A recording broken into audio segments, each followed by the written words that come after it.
අදත් ප්‍රයිස් කියන්න පුළුවන් නම් බැනපල්ලා. ඉතින් මෙන්න මේක බ්‍රස්ලස් 20 වෝල්ට් එකේ බ්‍රස්ලස් ඩ්‍රිල් එකක් තමයි මේක. මේකේ 2 ෆන්ක්ෂන්ස් තියෙනවා ඇවිල්ලා ස්පීඩ් එක 2 ෆන්ක්ෂන් බ්‍රස්ලස් ටූල් zone එක වල අඩු කඩ ගන්න පුළුවන් මාස 6ක වකිමුත් එක්ක මේක ස්මාර්ටෙක් බ්‍රෑන්ඩ් එකේ සුපිරි බ්‍රෑන්ඩ් එකක්. ඒක නිව්ටන් මීටර් 45 හොඳ බ්‍රෑන්ඩ් එකක්. ඉතින් මේක ටූල් zone එක වල අඩු කඩ ගන්න පුළුවන්.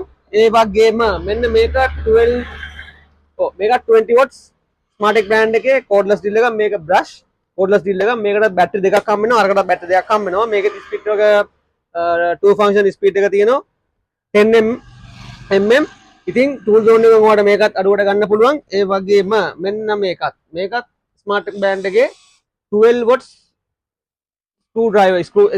screw and drill එකක්. මේක ඉතින් ඔයාලට බිත්ති විදින්න බෑ මේකෙන්. ඔයාලට යකඩ ප්ලාස්ටික් ඉතුරු හැමදේම මේක විදින්න පුළුවන් ස්ක්‍රූ ඩ්‍රයිවර් එකක්. මාස 6ක වගේමුත් එක්ක මේකේ 2 ෆන්ක්ෂන්ස් මේක තියෙනවා. ඉතින් ටූල් zone එකට එන්න ටූල් zone මාතරට එන්න මේව අඩුවට ගන්න පුළුවන්. ප්‍රයිස් එක ෆස්ට් කමෙන්ට් එකේ ප්‍රයිස් එක තියෙනවා. ප්‍රයිස් එක අවශ්‍ය කට්ටිය ෆස්ට් කමෙන්ට් එක බලන්න ප්‍රයිස් එක තියෙනවා. ඉතින් දැන් නම් බඩින්න එපා.